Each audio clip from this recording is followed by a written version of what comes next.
1 in 15,90,000 crore. ये आपका chance है एक एनिग्मा कोड को ब्रेक करने का। मान लो आपको सुबह के 6 बजे एक मैसेज आता है और आपको रात के 12 तक उसको डिक्रिप्ट करना है, और अगर आपने ऐसा नहीं किया तो जर्मन्स अपने डिवाइस की कॉन्फ़िगरेशन चेंज कर देंगे और आपका सारा किया हुआ काम और वक्त जाया हो जाएगा। अगर आप एलन ट्यूरिंग होते तो आप इस सिचुएशन में क्या करते? एलन ट्यूरिंग ने एक ऐसी मशीन बनाई जिसने वर्ल्ड वॉर की ड्यूरेशन 2 साल से कम कर दी और 1.5 करोड़ से ज्यादा जानें बचाई, और इस तरह you make world's first programmable computer. Hi, my name is Saqlain और आज हम बात करने वाले हैं एलन ट्यूरिंग के बारे में। एलन ट्यूरिंग को father of theoretical computer science और आर्टिफिशियल इंटेलिजेंस बोला जाता है।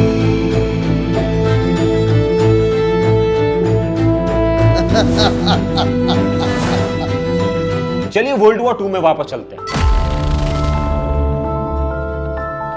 उस टाइम के British prime minister Winston Churchill के नजरिए से देखते हैं, जर्मन एयरफोर्स लुफ्टवाफ कंटिन्यूअसली ब्रिटेन पर एयर रेड्स कर रही है और अमेरिका और दूसरी कंट्री से आने वाला फूड और supplies German you boats continuously डुबा रहे हैं। अगर अमेरिका से आने वाला फूड और सप्लाईज लिवरपूल पोर्ट तक जल्द से जल्द नहीं पहुंचे तो तुम्हारे सारे लोग मर जाएंगे। इनको रोकने का बस एक ही तरीका है, तुम्हें एग्जैक्ट लोकेशंस और इंस्ट्रक्शंस पता होने चाहिए जो जर्मन यू बोट्स को दिए गए हैं। तुम उनके रेडियो वेव्स तो इंटरसेप्ट कर सकते हो, लेकिन उसका कोई फायदा नहीं है क्योंकि वो सारे वेव्स एनकोडेड होते हैं और जर्मन्स एक मशीन का इस्तेमाल करते हैं वेव्स को एनकोड करने के लिए। उस मशीन का नाम है एनिग्मा मशीन। ये मशीन बहुत सिंपल होती है और इसको ऑपरेट करना भी बहुत आसान होता है। ये दिखती है बिल्कुल एक टाइपराइटर जैसी। तुम अपना message letter by letter type करते हो और हर लेटर को एक कॉरेस्पॉन्डिंग लेटर के साथ एनकोड किया जाता है और ये काम बस एक छोटी सी लाइट से होता है। फॉर एग्जाम्पल, मैं एक वर्ड लिख रहा हूँ एप्पल।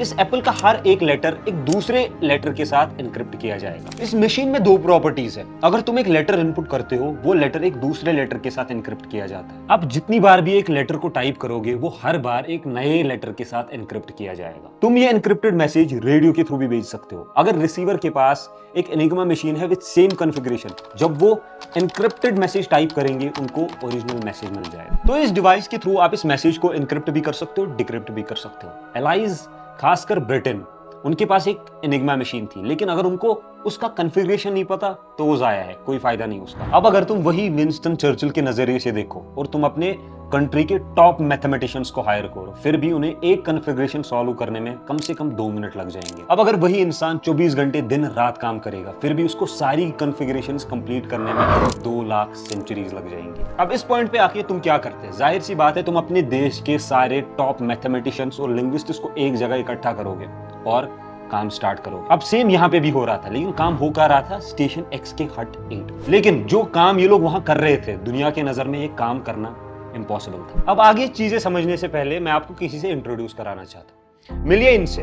ये है एलन ट्यूरिंग। इनका जन्म हुआ था 23 जून 1912 को। बचपन से ही इन्हें मैथ्स, लॉजिक और पजल्स का बहुत शौक था। तो जब ये कैम्ब्रिज किंग्स कॉलेज में पढ़ रहे थे, इनको एक प्रॉब्लम मिली और उस प्रॉब्लम की वजह से इनकी पूरी जिंदगी बदल गई। उस टाइम के एक जाने माने मैथमेटिशियन डेविड हिल्बर्ट, उन्होंने ही ये प्रॉब्लम दिया था जिसका नाम था डिसीजन प्रॉब्लम। डिसीजन प्रॉब्लम को आप ऐसे समझो, क्या कोई ऐसा यूनिवर्सल तरीका है जो दिखाता है कि एक मैथमेटिकल स्टेटमेंट ट्रू है या फॉल्स? हिल्बर्ट के अकॉर्डिंग सारे मैथमेटिकल प्रॉब्लम्स का एक सोल्यूशन होता है। तो क्या एक सेट ऑफ इंस्ट्रक्शंस के थ्रू ये दिखाया जा सकता है कि एक सोल्यूशन जो प्रपोज किया गया है वो ठीक है या गलत? ये था हिल्बर्ट का क्वेश्चन। एलन ट्यूरिंग ने इसको बहुत ही एक इनोवेटिव तरीके से अप्रोच किया और इसके लिए एक मशीन इमेजिन की जिसका नाम था ट्यूरिंग मशीन। इस मशीन के 2 कंपोनेंट्स थे, एक लॉन्ग टेप था और एक पॉइंटर था जो उस पर लिखता था। हम जो भी इंस्ट्रक्शन इस मशीन को देते हैं, वो डिसाइड करता है कि टेप को लेफ्ट मूव होना चाहिए या राइट मूव होना चाहिए, या फिर पॉइंटर को राइट करना चाहिए या इरेज करना चाहिए। वो ट्यूरिंग मशीन जो एलन ट्यूरिंग ने उस टाइम पे इमेजिन की थी, आज हम सब यूज कर रहे हैं, लेकिन हम उसे कंप्यूटर के नाम से जानते हैं। ये मशीन तो पहले बस एलन ट्यूरिंग की इमेजिनेशन में थी, लेकिन किसको पता था एक दिन यही मशीन कंप्यूटर साइंस ब्रांच की इंस्पिरेशन बन जाएगी। एलन ट्यूरिंग ने अपनी लाइफ में बहुत सारे चैलेंज देखे और ये चैलेंज कोई ज्यादा बड़ा चैलेंज नहीं था। उन चैलेंज को समझने के लिए हमें जाना पड़ेगा ब्लेसली park. On September 4, 1939, a day after Britain entered the World War II, Alan Turing Bletchley Park पहुंच गए थे और अगले 1 से 2 साल में वो और उनके टीममेट्स ने एनिग्मा एन्क्रिप्शन को किसी भी हाल में तोड़ देना। लेकिन सबसे बड़ी प्रॉब्लम ये थी कि इसका सोल्यूशन कैसे निकलेगा। अगर हमें किसी भी एन्क्रिप्शन को तोड़ना है तो हमें उसका लूप होल ढूंढना होगा। अगर हमें एक बार लूप होल मिल गया तो शायद इसका कोई सोल्यूशन निकल सकता है। लेकिन ये एक परफेक्ट मशीन थी, इसमें कोई वल्नरेबिलिटीज नहीं थी। अगर हमें इसको सॉल्व करना था तो हमें एक लूप होल चाहिए ही चाहिए था। अब ये लूप होल क्या है, आपको भी पता है, मेरे को भी पता है। मैंने आपको वीडियो की स्टार्टिंग में ही बोला था। फॉर एग्जाम्पल हम एप्पल ले रहे हैं, ठीक है। एप्पल का जो ए है वो किसी और लेटर से एनक्रिप्ट हो जाएगा, बस ए से नहीं हो। मतलब ए की जगह पे कोई सा भी लेटर आ सकता है, बस ए नहीं आएगा। और यही सबसे बड़ा लूप होल था। और इसी लूप होल की मदद से एलन ट्यूरिंग ने एक और मशीन बनाई जिसका नाम था द बॉम्ब। अब ये बॉम्ब क्या है?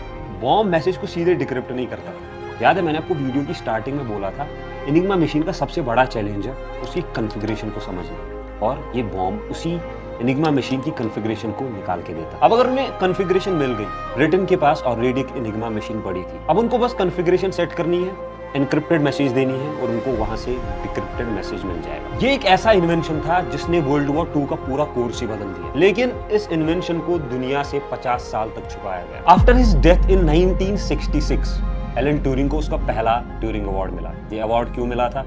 क्योंकि उन्होंने बहुत बढ़िया काम किए थे। किसमें? Computer science field. और आज ट्यूरिंग अवार्ड को कंप्यूटर साइंस का नोबेल प्राइज माना जाता है। ये एक बहुत इंपॉर्टेंट अवार्ड है और इसका नाम भी एलन ट्यूरिंग के नाम पे ही रखा गया था। उनको ये अवार्ड ट्यूरिंग मशीन की वजह से मिला था और उसको उन्होंने as a research paper publish किया जिसका नाम था on computable numbers with an application to the Entscheidungs problem. Alan Turing एक ऐसे शख्स थे जो अपने वक्त से आगे चल रहे थे। 1950s में जब हर बंदा पेन और पेपर लेके कॉम्पिटिशन्स कर रहा था, उस टाइम पे एलन ट्यूरिंग ने एक पेपर पब्लिश किया जिसका नाम था कंप्यूटिंग मशीनरी एंड इंटेलिजेंस। उसमें उन्होंने यही डिस्कस किया था कि कैसे एक दिन एक मशीन इंसान की तरह सोच पाएगी, आर्टिफिशियल इंटेलिजेंस। उन्होंने उसी टाइम पे इसको एनविजन किया था। इसमें एक इंटरेस्टिंग टेस्ट भी था जिसका नाम था इमिटेशन गेम। इसमें एक इंट्रोगेटर होता है और एक मशीन होती है और एक इंसान होता है।